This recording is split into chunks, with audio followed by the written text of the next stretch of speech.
Thank you for tuning in to the Golden State Media Concepts Football Podcast, where we discuss the latest news, rumors, and games of the NFL and college football. As always, I'm Jeremiah. And I'm Anthony. And we are back again, episode 178. And I'm not going to lie, Anthony, it's a pretty slow news day. But we are going to make the best of it, and we have a lot to talk about. So we're going to start, Anthony, by talking about Tom Brady. And we talked about Tom Brady yesterday, but we're going to talk about him again because we're going to have Tom Brady, the movie, coming out soon. But it's not going to come out this year, but no, it's in the works. Yeah, that's in the works. They have an idea. Like I said, they don't even have the actors for it. They don't even have a script. Well, I guess they have a script because it's based on real life stuff. But they don't have like an actual like screenplay and everything else developed. They don't have, all of the writing done. They think they figured out who the director is going to be, but they're just kind of like in the early stages of it because they're going to have everything going on as far as Brady getting his 5th ring, about Deflategate and everything else like that. They're going to have all of these kind of subplots in there.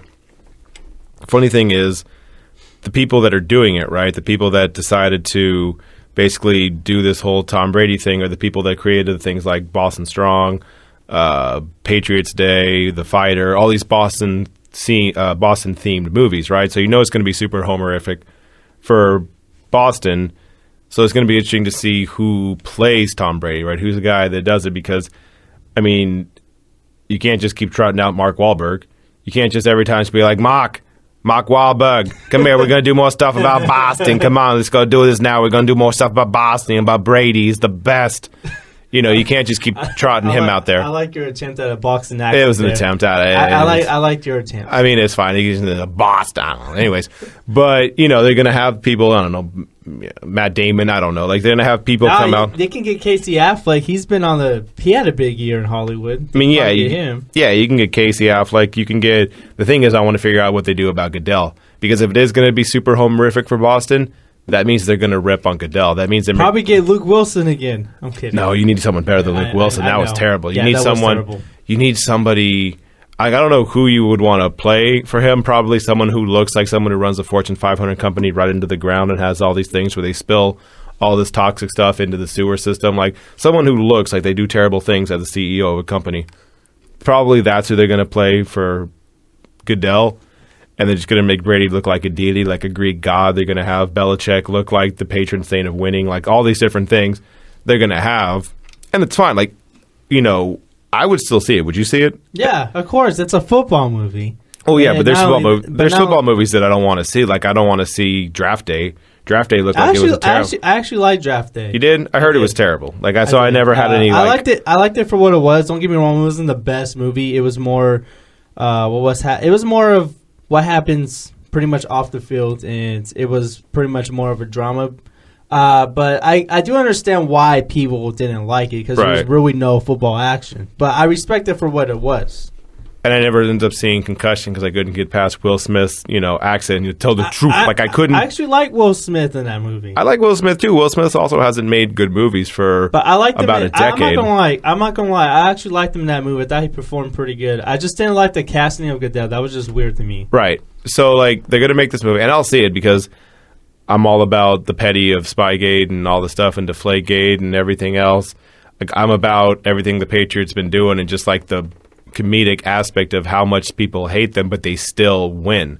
Like people can get so mad about like, oh, well, Boston's this, Boston's that. Yeah, cool. Also, they've got 5 Super Bowls over the last 16 years, and you suspended the quarterback for 4 games, and he still found a way to come back and win the Super Bowl being down 25 points. Like, you know me, at least a little bit. I like the petty. Not every time, but, You're here for these jokes. I'm here for these jokes. I like the petty. Every now and then I want to laugh. So, you get the situation where people will go see the movie because it's NFL stuff, and they'll have some kind of, football, America, try your hardest kind of theme behind it.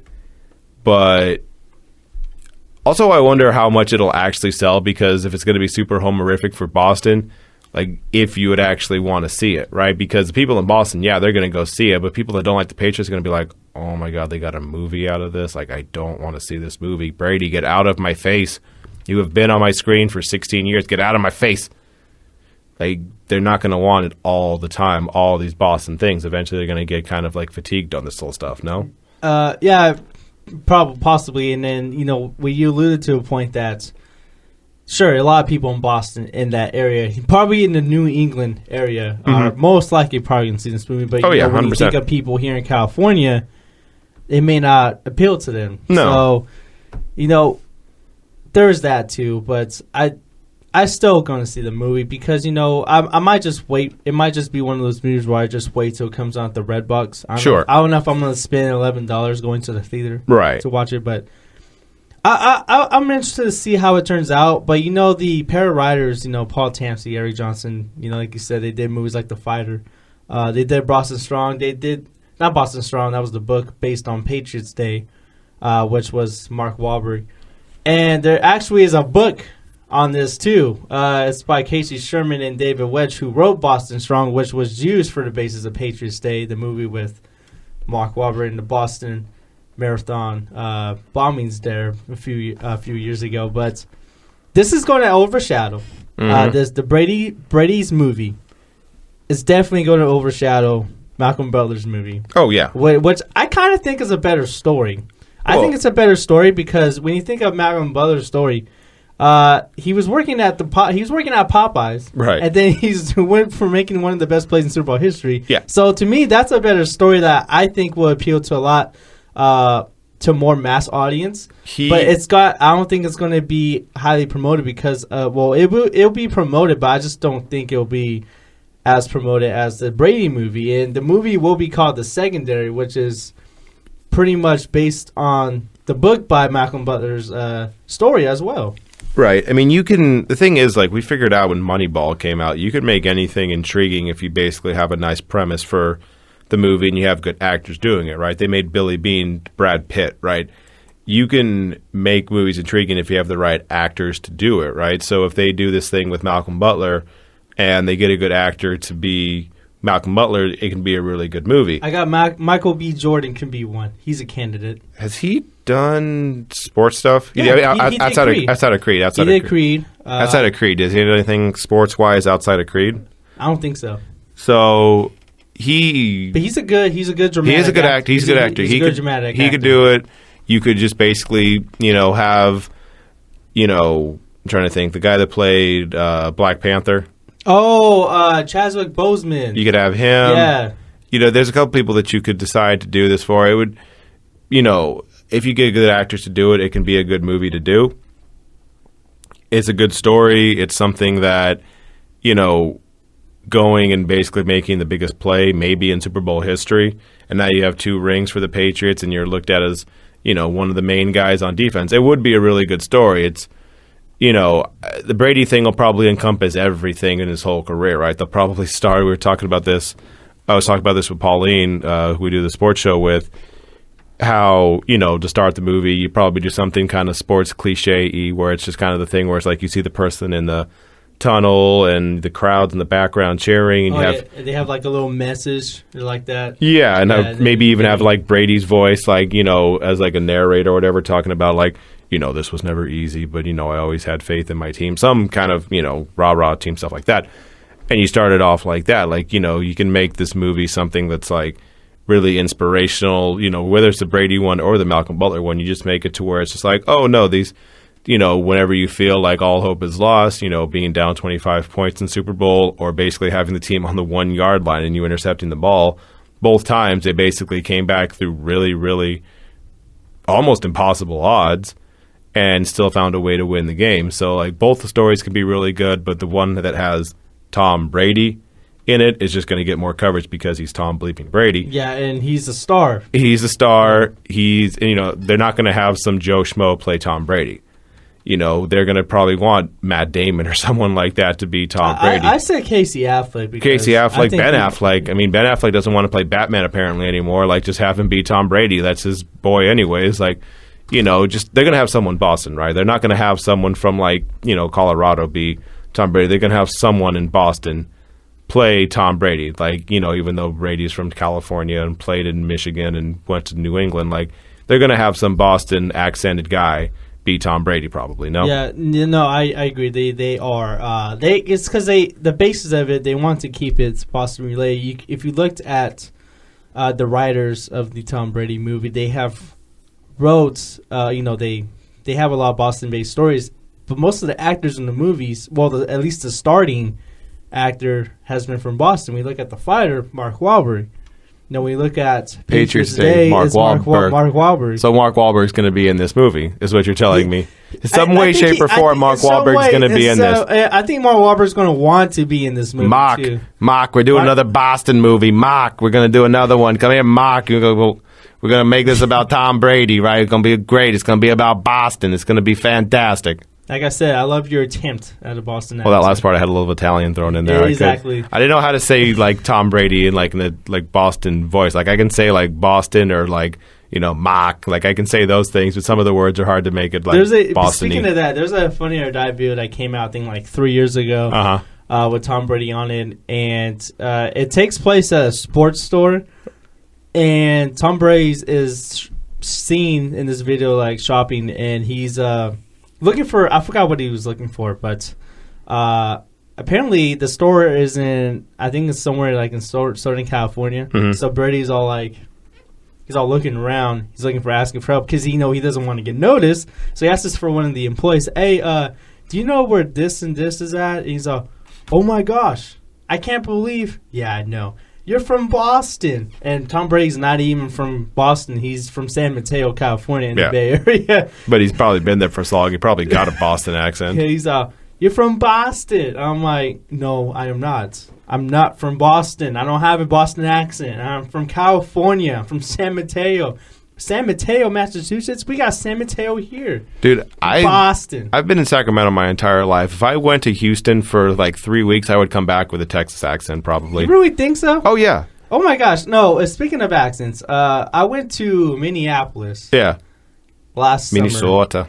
Oh, my gosh. Oh, why you had to say that? That's where my family's from. Okay. Some of my family's from Minnesota. Okay, so I went there, and I went there for a journalism conference. Right. And some of the people that I've met have a very strong Minnesota accents. Right. And it was like, well, Minnesota. And so, I'm not going to lie, I wasn't turned on by that accent. Well, no, I think it's because I wasn't used to it. I'm not trying to bash or anything. I just wasn't. Well, I think anytime I wasn't prepared for it. Well, yeah, I think anytime you go to a different area, like I'm saying, I think honestly wherever you go, you're going to pick up that accent at least a little bit, right? Because you have the situation where if you go to Minnesota, South Dakota, North Dakota, that kind of area, they're going to have an accent. If you go to Texas, Oklahoma, Louisiana, Southern accent. If you go to the Midwest, they're going to have a certain accent. And if you go to the Northeast kind of area, like New York or Boston, they all have their different kind of accents up there. Like all these different places have their different accents. And if you were to be there for a month or two, you would get that accent. Not on purpose. And it wouldn't be even something that you would know about, but you would come back and people would be like, you talk a little bit differently. Like you just hear it so many times. And I think your brain does something where it's just like you want to interact and be like the people and not be an outsider kind of thing. Yeah, and me, I don't know how I would feel about picking up a not Boston accent, but a Minnesota accent. But I do want to say one thing that the producer, Daniel Levin, who's producing Malcolm Butler's story, he purchased the rights to tell the story, which is based on I think it's being based on a book or anything like that, but it's going to be called The Secondary, and the producer actually has a film nominated for Best Picture called Lion. So that's something to look forward to. So it looks like it's kind of in the right hands there. Right. So I actually like Malcolm Butler's story a little bit better than Tom Brady, but Tom Brady is probably going to be the one that gets the most publicity there. Yeah. But we're going to take our first break here, and we're going to discuss another quarterback trying to make an NFL comeback. We're going to tell you who that is when we come back to the Going to Me Concepts Football Podcast.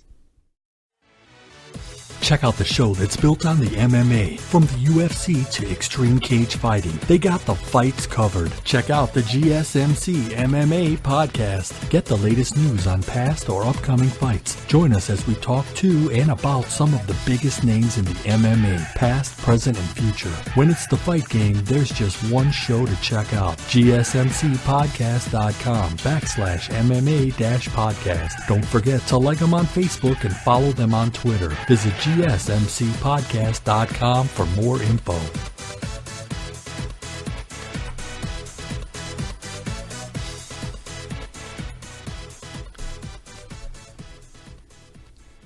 Well, Anthony, we just finished discussing Tom Brady, the movie. So we decided to kind of stick to a quarterback theme here at the Goes to Me Concepts Football Podcast. And it looks like Vince Young, it looks like he hired an agent to apparently reboot his football career. He's announcing that he wants to make his comeback. His agent, Leah Steinberg, announced that he signed Vince Young. In a Twitter post Wednesday declaring Young has a dream of playing more football. So there's a attempt of playing more in the NFL, but you know, Vince Young has been out of the game. Well, he actually hasn't played since 2011. And I just want to remind you guys, it's 2017. And he retired from football in 2014. So it's been 3 years since he's been on an actual squad. I think the last time he was on a squad was 2014, I believe, 2013. Because, you know, he bounced around a lot late in his career. Yeah, he was on, like, practice squads for, like, the Bills and Packers and stuff like that. Like, yeah, he was on stuff like that. But the last time he actually played in an NFL game, I think, was 2011. And that was 6 years ago. Yeah, he's like one of those guys that, like, you know, I don't know if he got a fair shake or not coming out of the, you know, University of Texas, because the whole thing with Jeff Fisher, how he was blatantly obvious that Jeff Fisher didn't like him and didn't play him a lot. But the problem with Vince Young was he also wasn't that good of a player, right? It wasn't one of those things where he could kind of skate on his talent or whatever. Like, he was one of the most talented people I've ever seen in college football. The game against USC is still one of, if not the best football game I've ever seen in my life. But, you know, he was one of those guys when he was playing, like, he didn't even complete 58% of his passes, you know, back in, like, the late, you know, mid to late 2000s. He, you know, was an average quarterback at best. I mean, the dude had more interceptions and touchdowns throughout his whole career. He wasn't a good quarterback. He just ended up winning a lot of games, right? That was kind of his thing. Like, he's 31-19 as a starter, which that's really nice, but that's kind of the Tim Tebow effect, right? We kind of saw that later on with Tim Tebow winning a bunch of games and being the guy that wins the game, but you're like, how did you win a game? Because he never threw for more than 20, you know, a little over 2,500 yards in the season. And even that season, he played 15 games. So, you know, he was never throwing for a lot of yards. He was just the guy that had the legs and had a little bit of the arm and enough to get the wins every now and then. But now he has a situation to, you know, try to come back. Will he come back? Probably not. Like, the comebacks are always really, really hard to do. Once you're out for any certain period of time, even a year, it's hard to come back from it. You know, if you are away from the game, I'm not talking like if you're injured and you tear your ACL, you're done for you. I'm saying if, like, you're out of the game completely and don't have any training staff or any kind of regimented thing to do for a year, that sets you back a lot because, I mean, these dudes are the best of the best, and you're going to basically come in now after, you know, we'll call it 3 years, right? We'll say 2014 was the last time you were actually in some kind of preparation and game stuff or whatever. Like, now you're actually going to come back 3 years later from now. That's not going to happen. Yeah, and he's 33 years old. He's older, right, as well. And not only that, he's a little bit slower. Sure. You know, he hasn't been in the NFL environment, not just the NFL, but he hasn't been in a professional locker room. And yeah.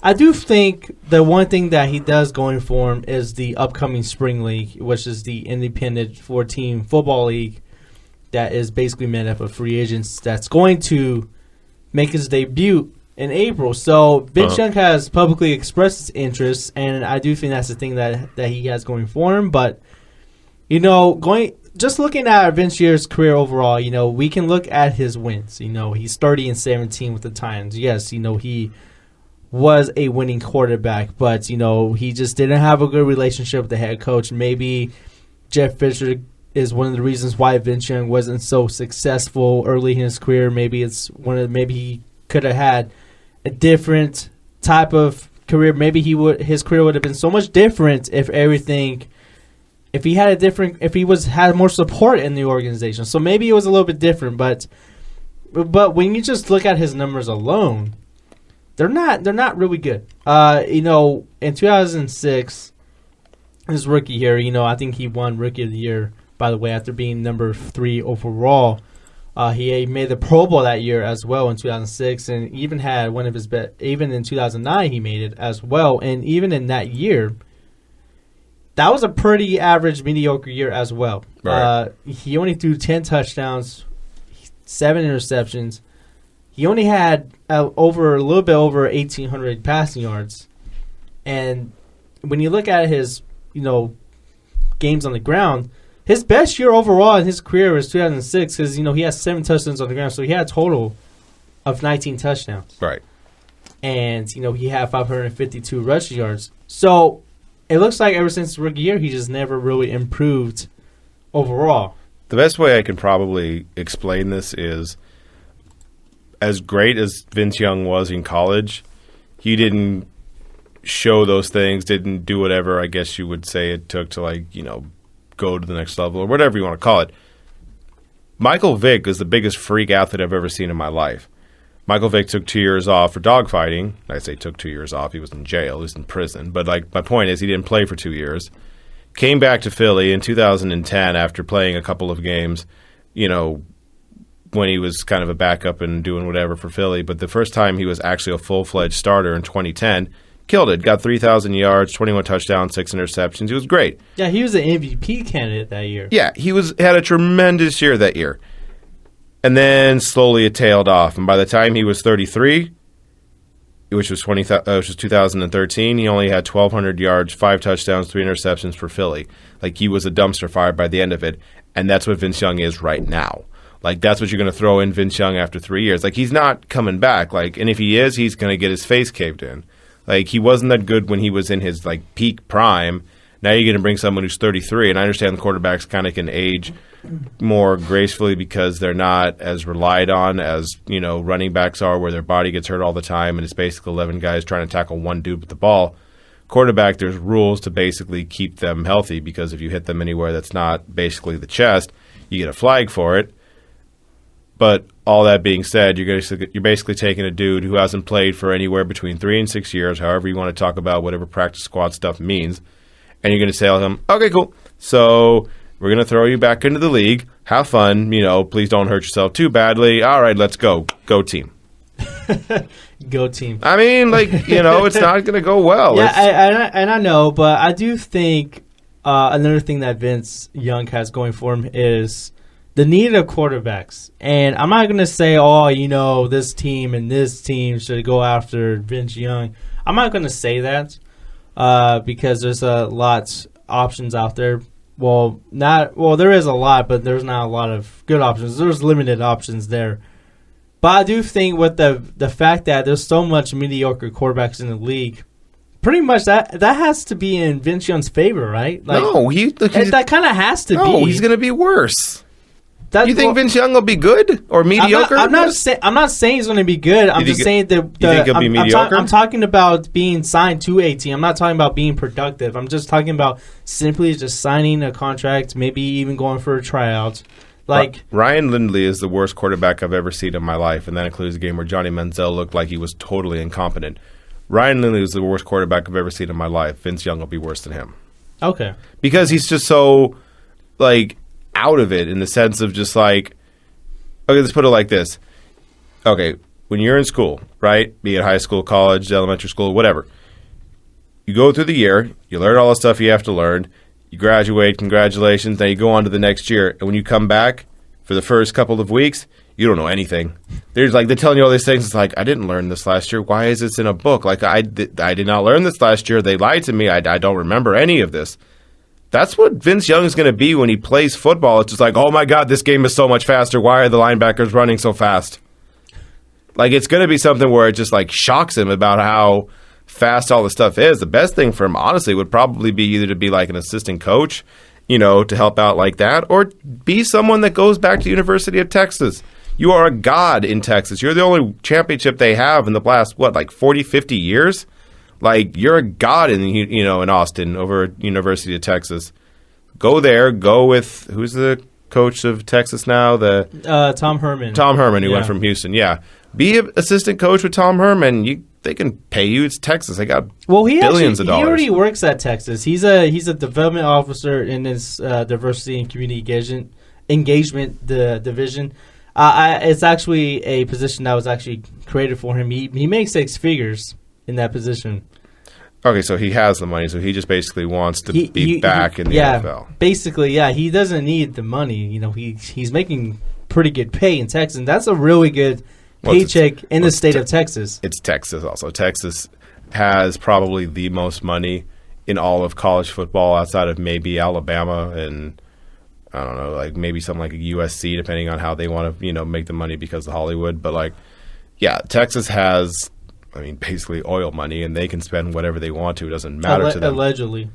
No, they have oil money. No, they have oil money. Now, how they got that oil money and what they did to get the oil money, that you can say allegedly with. But they have oil money in Texas. It's freaking Texas, like Oklahoma. Well, look at the Cowboys. Jerry Jones makes his money off of an oil company. So. Right, yeah. And, Jerry Jones, I love Jerry Jones so much. He's such a madman when it comes to running the Cowboys. Not as bad as the Knicks. We see the Knicks on TV right now, and they're so bad. Probably one of the worst run organization in all sports. But anyways, getting back to Vince Young here, he just to recap what his career is, and the last time he ever started was 2011, right? And then he attempted another comeback in 2014. And he signed with the Browns. He was actually cut days after the Browns drafted Johnny Manziel. So I'm just telling you that's how Vince Young's career was at that point in time. So let me. And before that, hold on. Go. Before that, Young was cut by the Green Bay Packers in 2013. So yeah. Are you telling me that you think Vince Young's going to be good? Because I never said he was going to be good. The only thing I said going forward was that maybe he has a chance to get signed to a team because of there's so much mediocre quarterback play. I'm not saying he's going to be a star. He's going to put the world on fire, be a comeback player. No, I'm not saying that. You think he's going to get a job being the guy that lost out to Johnny Manziel, and Johnny Manziel is like a nightmare right now? Johnny Manziel's not even on the team, so he might not even play. I honestly think I think Johnny Manziel has more of a chance of being signed than Vince Young does because Johnny Manziel is simply younger. He's younger, yeah. And maybe you can think he can, put it all together, which is always the, famous last words for a head coach before he gets fired. But, yeah, I don't, I wish Vince Young the best. I say all these things like, oh, he's going to be terrible. He might be somewhat salvageable, but I just don't think it'll happen. But I wish him the best because honestly, the dude, when I watched him in the beginning, I loved watching him. So I hope he can, have some success, even if it's just for a short amount of time. Yeah. Okay. So I don't think Vince Young. I think there's really not a chance that a team will sign him. But I do think he could play in that independent spring league. That might be the only best thing going for him right now. But I do think a comeback for Vince Young is pretty much out the window right now. I think it's been 3 years too long. Yeah. It's 3 years too long. All right. Well, we're going to take our last break here. We're going to talk about Roddy White, and he's very upset, Anthony. Mm-hmm. We're going to tell the listeners why. And then we're going to talk about Chad Kelly, former Ole Miss quarterback, not being invited, or I should say disinvited, to the NFL Scouting Combine. We're going to talk about those stories when we come back to the Going to Me Concepts Football Podcast. Are you looking for help for your fantasy football team? Check out the GSMC Fantasy Football Podcast. Get today's best advice on who to start, who to sit, even who you should draft. From sleeper picks to red-hot lineups, they got it all covered for you. That's gsmcpodcast.com/fantasy-football-podcast. We'll cover traditional leagues, dynasty, PPR, even IDP leagues. When you need fantasy help, there's just one show to hit up. Don't forget to like them on Facebook and follow them on Twitter. Visit gsmcpodcast.com for more info.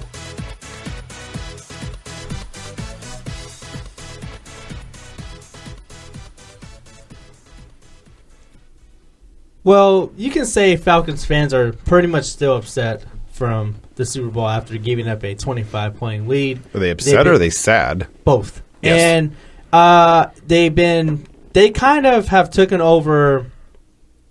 You know, when you look at a bunch of troll comments on YouTube or, Facebook, the Golden State Warriors were pretty much a joke of, oh, don't let this post distract you from the Warriors blowing a 3-1 lead. Well, the Falcons have kind of took their place in that, and most trolls on the internet right now don't let this distract you from the Falcons blowing a 25-point lead. So they kind of took their place a little bit. Mm-hmm. But in other news here with the Falcons, it looks like Roddy White, who used to be a receiver for the Falcons, he believes that he could have saved his former team from Kyle Shanahan's play calling at the end of the Super Bowl. The play calling has been alluding to maybe that played a role, probably the collapse of the Falcons against the Patriots. But Roddy White told Jeff Schultz of the Atlantic Journal-Constitution, I'm glad I wasn't a part of that team because I could have I probably would have literally fought him. So basically, White would have literally fought Kyle Shanahan's based on his play calling. And Roddy White went on to say, quote, you destroy a dream for a city. It's bigger than me. The city of Atlanta needed that championship, and you had it. Arthur Blank needed that championship, and he deserved to win that game. But everything he's been through, it's finally our time to win. It just hurt me, and we didn't get it done, end quote. So it's not the first time White has beef with Shanahan. He took issue over his uses over the ex-Falcons OC in 2015, but he was ultimately released by the team before last year. Right. So Roddy White looks like he has some beef with Kyle Shanahan, but Kyle Shanahan is now the head coach of the San Francisco 49ers, so I can probably say Roddy White's probably not going to San Francisco or the Bay Area anytime soon because they do play in Santa Clara, so it's not going in Northern California anytime soon. But, I don't know. I'm going to let you take over, Anthony. Well, no, it's like I can imagine him being pissed off. I mean, Roddy White's time with the Falcons dates back to when Michael Vick was still there, right? He played with both Michael Vick and Matt Ryan. Like, he played with both of them, went through the highs and lows of the Falcons, played with Bobby Petrino when he was the head coach in that whole disaster thing when he basically left halfway through the season to go to Louisville. So he's seen the ups and downs of the Atlanta Falcons. He's seen, this team have the potential. I think he was on that team. Yeah, he was on that team in 2012. When, they made it to the NFC Championship game and were a couple of plays away from winning the actual game and moving on to the Super Bowl. So he's seen all of this stuff with the Falcons and, this game was, like 25-point lead, you blew a lead, all that stuff like that. Some of the play calling, not waiting till it was like, 5 seconds or below on the play clock. You had a situation where Matt Ryan kept dropping back to pass, and you can blame that a lot on Kyle Shanahan making all these kind of braggadocious, kind of, ego kind of play calls where it's like, oh, we're going to call these plays that put us in a good position to win, but also give you the position to not drain the clock, and then you lose by 25. And I can see Roddy White, who's had so much invested in that team, looking at it like, just run the ball, just, yelling at his screen and stuff like that, and basically wanting to fight Kyle Shanahan. Like, I totally get it. Like, all the fans in Atlanta, they were ready to celebrate. They were ready to basically burn the ghost of Eugene Robinson past. They were ready to, not have Michael Vick's shadow hanging all over the place and basically have Matt Ryan be the, golden boy quarterback, kind of how Joe Flacco was for a few years in Baltimore, like being the guy that's just like, he may not be the best, but he did really well for us and he got us a ring and we're happy about that. Atlanta as a city was like ready for that. I mean, you had the TV show Atlanta, you had, Future, everything else going with that. Like you had Atlanta as a city. You had Migos with the number 1 hit in the country. Yeah, you had all these things. Like you had Atlanta kind of rising up and being, a fun city, a fun, kind of thing. Even Walking Dead in Atlanta. You had all these things, and all they had to do was basically hold on and basically not let the Patriots tie it up. They just even let them allow the touchdown. Just don't let the 2-point conversion. If you didn't allow the 2-point conversion, they win the game. All these other things that could have happened. Have Atlanta's tails and they get the ball first or something like that. Like all these other things that were happening with Atlanta. And I could see Roddy White just probably looking at the screen like, just run the ball, do something, make it so it's not easy for the Patriots to win this game, because all Tom Brady was doing was just picking them off piece by piece. Little tiny passes that just slowly drained the game. And just, as a fan, I can imagine people in Atlanta just losing their minds, and especially someone in Atlanta who has such an investment in the team, just hating the offensive coordinator. Just look at that and just like, why are we doing this now? So I totally get it. Yeah, and all I can say is that I feel really bad for fans in Atlanta. They haven't had a championship since 1996 when the Braves won the World Series. And remember, Atlanta was in the Super Bowl in 1999, and that game they got torched by the Denver Broncos in that game. That was John Elway's last game as a quarterback. And, Kyle Shanahan in his press conference with the 49ers, he did say he will live with those calls for the rest of his life. But he doesn't regret the playing style, the aggressive playing style that he has been calling throughout the whole year. But, getting back to Roddy White here, he has every right to be mad. He did play Atlanta. He refused offers from other teams like Tennessee, Tampa Bay, because he felt that the coaches were similar to the staff in Atlanta that limited his usage in his last year. But Roddy White in his last year kind of struggled to get separation from cornerbacks. So he just wasn't the same old player. He was just a shell of his old self. But he refused to play for other teams because he didn't want to be that guy that that didn't want to have a minimized role. He felt that those teams that offered him a position were out of contention. So he strictly is committed to the Atlanta Falcons. He played his whole career there for 11 years. He was pretty much the guy before Julio Jones was there. But honestly, he has every right to be mad. He roots for him as a fan. And he's not the only one that questions Kyle Shanahan. And if I'm a 49er fan, I'll be a little worried about Kyle Shanahan's play calling, especially in big-time moments. But they won't get there for like a few years anyway. That's the other thing, yeah. They won't get there for years anyway, so they got time to worry about that. But still, 25-point lead. This game's probably going to be talked about for a long time. It's going to be talked about, as the biggest collapse or the biggest comeback.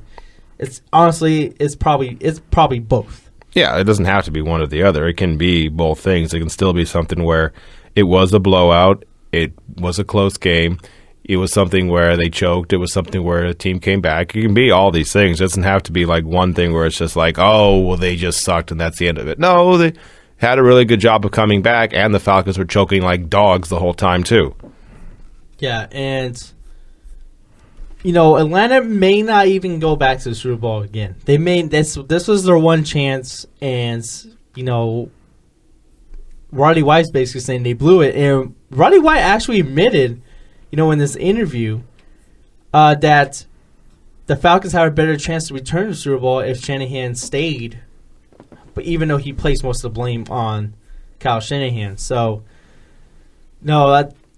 honestly, I'm kind of with Roddy White a little bit here. I think, Kyle Shanahan should have ran the football, especially they had a running back that was averaging over a little under 7 yards per carry. And I know Tevin Coleman got hurt and they got away from the run game, but still, you had a 2nd and 1. You have 3rd and 1 late in the 4th quarter.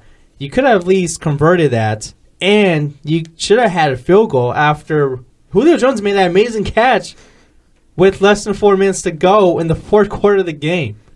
Yeah, no, all these things combined, all the stuff that's happened, all the things that were going well for them, all the things were going terrible for them. This is just another thing for Atlanta that, you got some jokes for. Shout out Eugene Robinson, Man of the Year, who got caught soliciting a prostitute the night before the Super Bowl. Shout out to Dave Hampton, who had 1,001 yards. And then the very next play on the last game of the season, after they celebrated, hey, look, you got 1,000 yards. 6-yard loss, got 995 yards to finish the season. Shout out to Michael Vick, who got busted for dogfighting. Shout out to Bobby Petrino, who left, to go back to Louisville, and then eventually had a press conference where he had a neck brace on because he dropped his motorcycle while he had someone who wasn't his wife on the back of it. Shout out to all those things for Atlanta because they're always kind of funny. Now this is just another one to add to the list. Not only that, but, you talked about all the past bad things that happened in Atlanta. I don't want to talk about the actual city. I want to say shout out to Mingos, man. Shout out to Mingos. Migos is cool. I like Migos. Shout out to Mingos. They're doing it for the culture right now. That's all I can say. But we're going to move on, talking and for our kind of a quick story here before we let you guys go. Former Ole Miss quarterback Chad Kelly was disinvited from the NFL Combine. He was actually invited, and then he got disinvited. And there's a thing with, his agents, in the interview they said, it's all about, it was a marketing strategy for the NFL.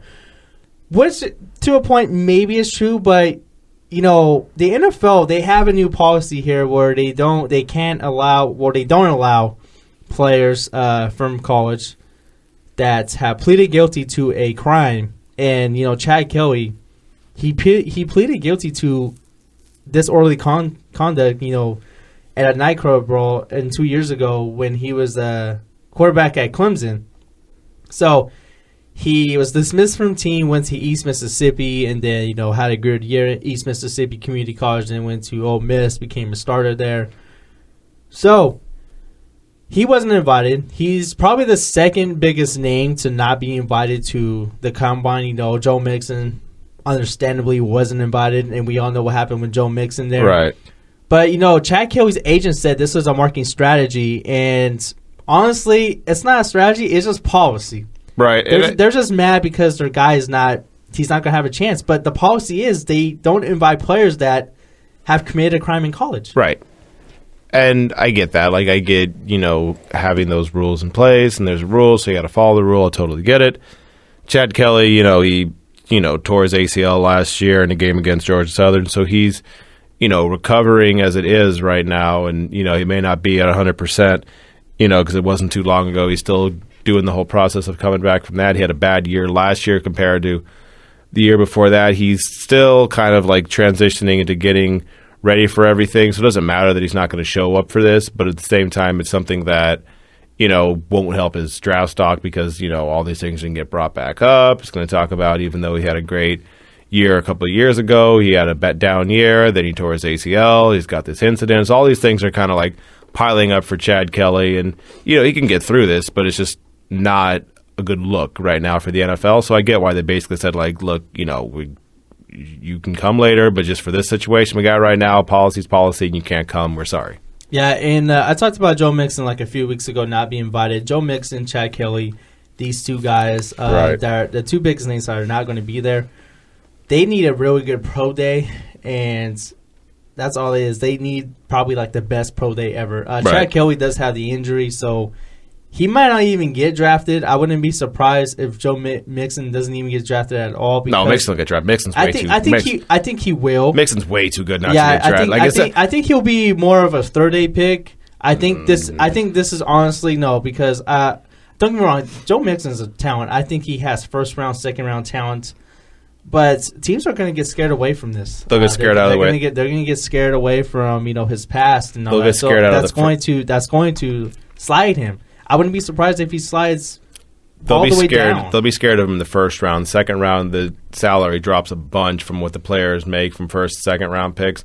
And by day 2, they'll be like, oh, he's still available and he's that talented? Yeah, take him. Yeah, I think he's going to be a day 2 pick, no doubt. And as for Chad Kelly, I wouldn't be surprised if he wasn't drafted because he's not going to have a chance to impress scouts at the combine. You know, he's still recovering from ACL surgery. But I still think he will be undrafted. I think he's going to get a chance. But because when you look at his last 2 years at Ole Miss, you know, he has 50 touchdowns, threw for over 6,800 yards. Nephew of Jim Kelly, so you know he does have a name there. So I do think teams will give him a chance. But that's going to conclude our show, Anthony. And for you listeners out there, we are going to be back tomorrow. We're going to discuss anything that happens over the next 24 hours. Great show today. It was pretty fun. Yeah, a lot of fun. It was cool talking about all the stuff. You know, we got this little thing with Chad Kelly at the end, but it was fun to, you know, go and talk about the Falcons and how they blew the stuff, all the old stuff with the Atlanta organizations, you know. But, yeah, it was fun. You lived for the first 2 segments. You lived for the first segment. I think you lived for that. And you specifically wanted to talk about Roddy White, so you lived for that segment. You lived for the jokes. I mean, look, man, the whole Atlanta situation, Eugene Robinson, Man of the Year, getting, you know, solicited by a prostitute, you know, all these things that have been happening. It's just kind of fun to see all these things. So they're funny and they're jokes and everything else like that. And then with this one, you know, the Falcons blew a 25-point lead, biggest by far in the Super Bowl. It's just fun for these jokes. You're right. I like these jokes. Yeah. All right. Well, we're going to be back tomorrow, guys. Well, I'd like to thank you guys for tuning in to Go See Me Concepts Football Podcast. As always, I'm Jeremiah. And I'm Anthony. And you guys have a good day and come back tomorrow.